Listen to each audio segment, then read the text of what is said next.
नमस्कार दोस्तों, आज हम बात करेंगे एक ऐसे विषय की जो हजारों सालों से मानव जाति को आकर्षित करता रहा है। क्या आपने कभी सोचा है कि यह अनंत ब्रह्मांड कैसे बना, कहां से आया और कहां जा रहा है? आज हम जानेंगे वो रहस्य जो हमारे वेदों में छिपा है। दोस्तों, वीडियो शुरू करने से पहले चैनल को सब्सक्राइब करना न भूलें और बेल आइकन को जरूर दबाएं ताकि ऐसी रोचक वीडियोस आप तक पहुंचती रहें। वेदों में कहा गया है कि सृष्टि की शुरुआत में कुछ नहीं था। न आकाश था, न धरती, न प्रकाश था, न अंधकार। सिर्फ एक महाशून्य था जिसे वेद नेति नेति कहते हैं। न यह था, न वह था। फिर एक दिन महाविस्फोट हुआ। हिरण्यगर्भ से यह सृष्टि निकली। आज का विज्ञान भी यही कहता है। बिग बैंग थ्योरी के अनुसार एक बिंदु से पूरा ब्रह्मांड फैला। लेकिन क्या आप जानते हैं कि वेदों में इस विस्फोट का वर्णन हजारों साल पहले किया गया था? वेदों में कहा गया है कि यह सृष्टि पंच महाभूतों से बनी है: पृथ्वी, जल, अग्नि, वायु और आकाश। आधुनिक विज्ञान भी पदार्थ की 5 अवस्थाओं की बात करता है: ठोस, द्रव, गैस, प्लाज्मा और बोस-आइंस्टीन कंडेंसेट। उपनिषदों में कहा गया है, अहम ब्रह्मास्मि, मैं ब्रह्म हूँ।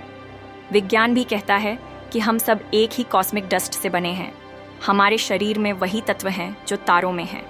हमारे पूर्वजों ने यह सत्य हजारों साल पहले जान लिया था। वेदों में समय को चक्रीय बताया गया है: एक कल्प, 4 युग, सतयुग, त्रेता, द्वापर और कलयुग। आइंस्टीन ने भी कहा था कि समय सापेक्ष है, यह एक सीधी रेखा नहीं है। क्या आप जानते हैं कि वेदों में एक दिन और रात की गणना ब्रह्मा के एक दिन के बराबर मानी गई है, जो लगभग 8.64 अरब वर्षों के बराबर है। यह आधुनिक विज्ञान के अनुसार पृथ्वी की आयु के करीब है। दोस्तों, अगर आपको यह वीडियो अब तक पसंद आ रही है तो लाइक बटन जरूर दबाएं और अपने विचार कमेंट्स में साझा करें। वेदों में ब्रह्मांड की संरचना को एक विराट पुरुष के रूप में वर्णित किया गया है, जिसके अंग प्रत्यंग में सारी सृष्टि समाई हुई है। आधुनिक विज्ञान भी मानता है कि ब्रह्मांड एक जीवंत इकाई की तरह है जो लगातार विकसित हो रही है। वेदों में कहा गया है कि हर कण में ब्रह्म का वास है।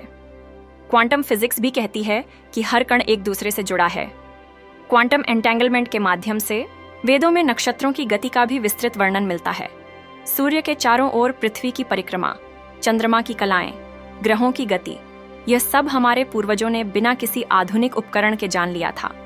आर्यभट्ट ने हजारों साल पहले कहा था कि पृथ्वी गोल है और अपनी धुरी पर घूमती है। जब यूरोप में लोग धरती को छपट्टी मानते थे, तब हमारे वैज्ञानिक इतनी सटीक गणनाएं कर चुके थे। वेदों में कहा गया है कि ब्रह्मांड में अनेक सूर्य हैं, अनेक तारामंडल हैं। आज का विज्ञान भी करोड़ों गैलेक्सी की बात करता है। हर गैलेक्सी में अरबों तारे हैं। क्या आप जानते हैं कि वेदों में काले छेद का भी जिक्र मिलता है, जिसे महाशून्य कहा गया है, जो सब कुछ निगल जाता है? आज के वैज्ञानिक भी ब्लैक होल की शक्ति से हैरान हैं। दोस्तों, आधी वीडियो पूरी हो चुकी है। अगर आपको यह जानकारी उपयोगी लग रही है तो लाइक और शेयर जरूर करें। वेदों में ऊर्जा और पदार्थ को एक ही सिक्के के 2 पहलू बताया गया है। आइंस्टीन का प्रसिद्ध समीकरण EH_mc2 भी यही कहता है। ऊर्जा और द्रव्यमान एक दूसरे में परिवर्तित हो सकते हैं। ब्रह्मांड में जीवन की उत्पत्ति को वेद पंचकोश से समझाते हैं: अन्नमय कोश, प्राणमय कोश, मनोमय कोश, विज्ञानमय कोश और आनंदमय कोश। आधुनिक जीव विज्ञान भी जीवन को इसी तरह की परतों में देखता है। वेदों में कहा गया है कि सृष्टि में सब कुछ एक लय में बंधा है, एक ताल में चल रहा है। आज का विज्ञान भी स्ट्रिंग थ्योरी के माध्यम से इसी कंपन की बात करता है। हमारे ऋषि मुनियों ने ध्यान की अवस्था में जो देखा, आज के वैज्ञानिक उसे अत्याधुनिक उपकरणों से खोज रहे हैं। क्या यह हमारी प्राचीन विद्या की महानता नहीं है? वेदों में वर्णित युग चक्र भी आश्चर्यजनक है। हर युग में मानव चेतना का स्तर बदलता है।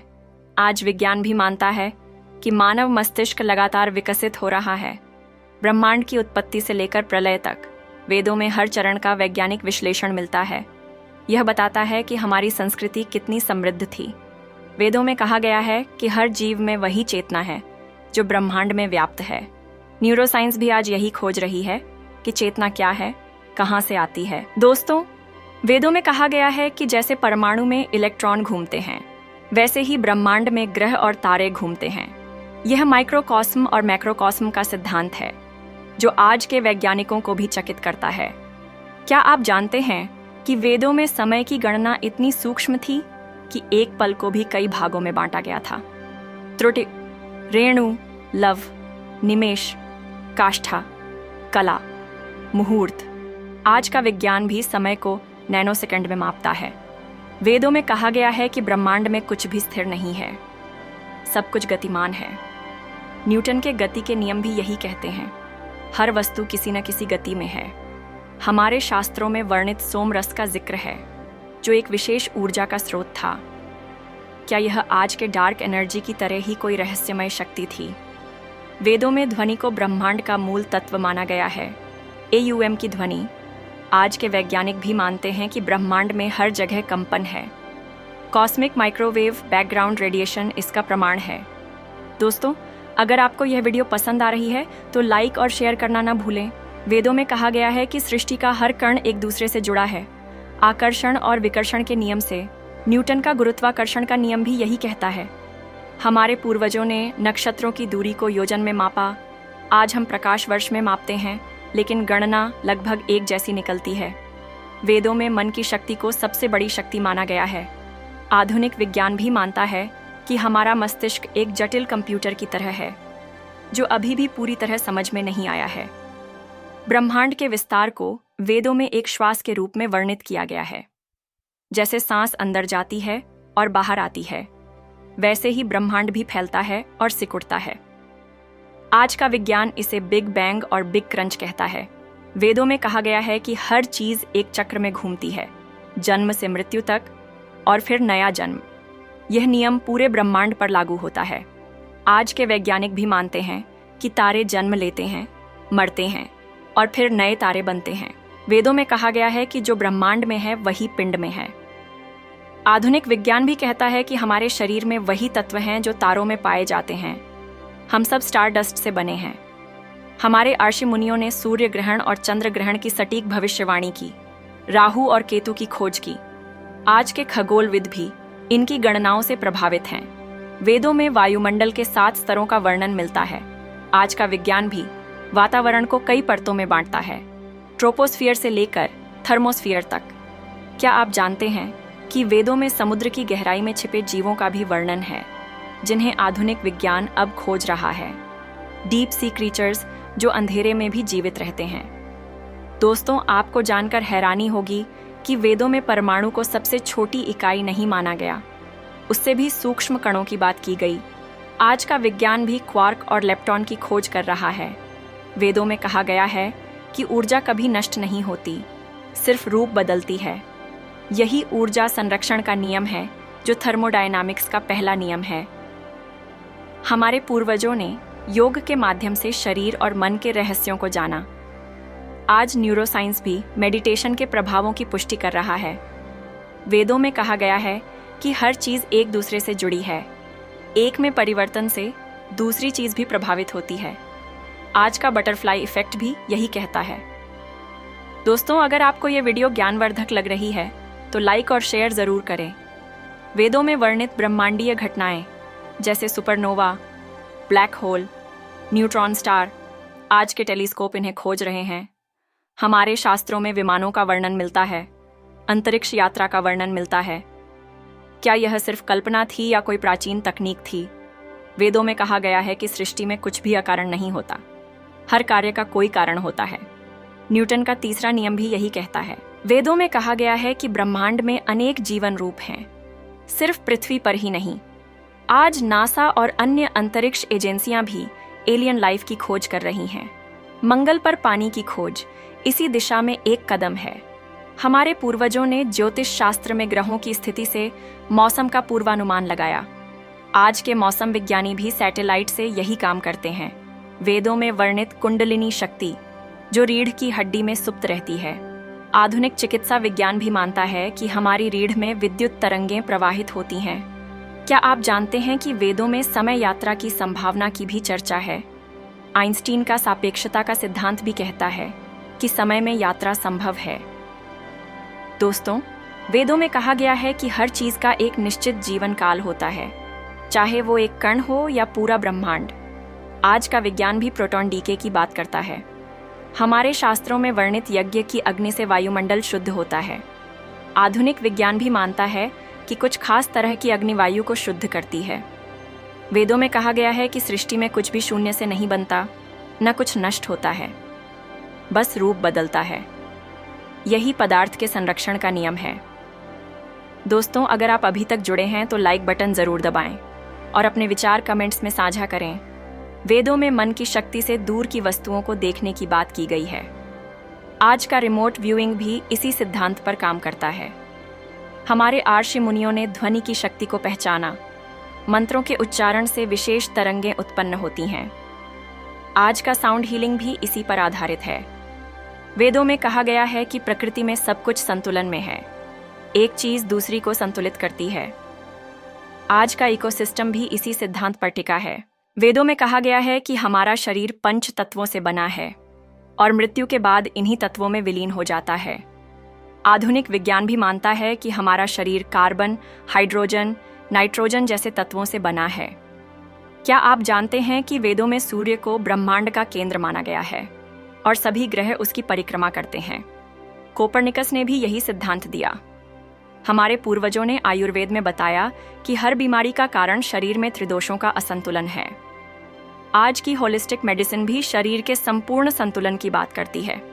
वेदों में कहा गया है कि हर जीव में चेतना है, पेड़ पौधों में भी।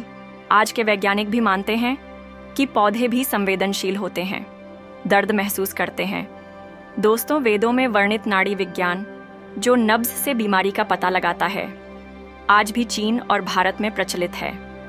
हमारे शास्त्रों में कहा गया है कि ब्रह्मांड में कोई भी चीज पूरी तरह सीधी रेखा में नहीं चलती, सब कुछ वक्र में घूमता है।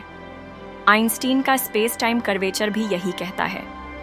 वेदों में वर्णित कर्म का सिद्धांत, जो कहता है कि हर क्रिया की एक प्रतिक्रिया होती है। न्यूटन का तीसरा नियम भी यही कहता है। क्या आप जानते हैं कि वेदों में दिव्य दृष्टि का वर्णन है, जो आज के इंफ्रारेड और अल्ट्रावायलेट विजन की तरह है। दोस्तों, अगर आपको यह वीडियो पसंद आ रही है तो चैनल को सब्सक्राइब करना न भूलें। वेदों में कहा गया है कि हर चीज एक निश्चित आवृत्ति पर कंपन करती है। आधुनिक विज्ञान भी हर वस्तु की विशिष्ट फ्रीक्वेंसी की बात करता है। हमारे पूर्वजों ने वास्तुशास्त्र में भवन निर्माण के वैज्ञानिक नियम बताए, जो आज की आर्किटेक्चर का आधार है। वेदों में कहा गया है कि सृष्टि का हर कण एक दूसरे से जुड़ा है, एक में परिवर्तन से दूसरा प्रभावित होता है।